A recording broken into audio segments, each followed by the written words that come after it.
Sobat Kawanua, pesatnya perkembangan kecerdasan buatan atau AI telah mengubah lanskap dunia kerja secara drastis. Namun di balik inovasi menjanjikan efisiensi dan produktivitas muncul ancaman yang nyata, potensi pemutusan hubungan kerja atau PHK massal di berbagai sektor.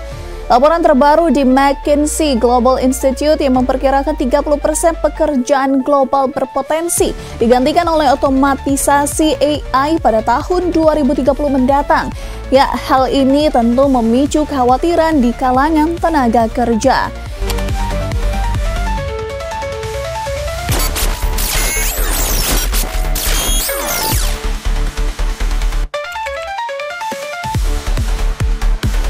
AI telah merevolusi industri seperti manufaktur, logistik, layanan pelanggan, hingga jurnalisme.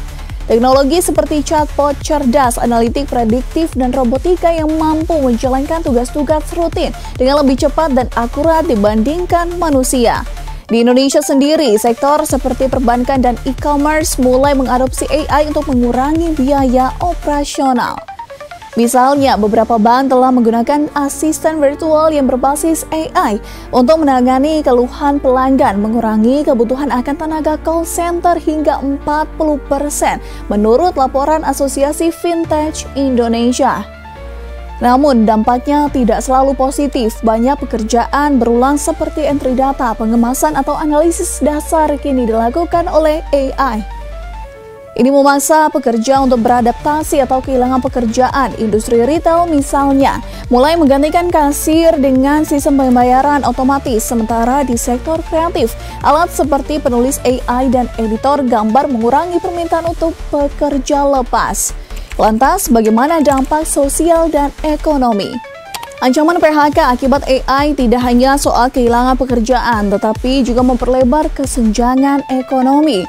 Pekerja dengan keterampilan rendah atau menengah, terutama di sektor administrasi dan manufaktur, menjadi yang paling rentan. Meski menimbulkan ancaman, AI juga menciptakan peluang. Permintaan untuk spesialis AI, data scientist, dan ahli keamanan siber melonjak.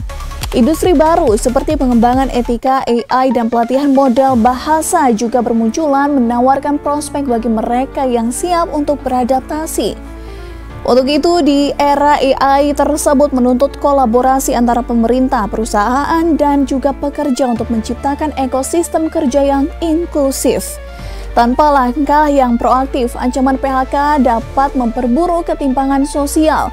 Namun, pendekatan yang tepat, AI dapat menjadi alat untuk memberdayakan, bukan menggantikan tenaga kerja. Dan pertanyaannya, apakah sekarang kita siap menghadapi revolusi ini?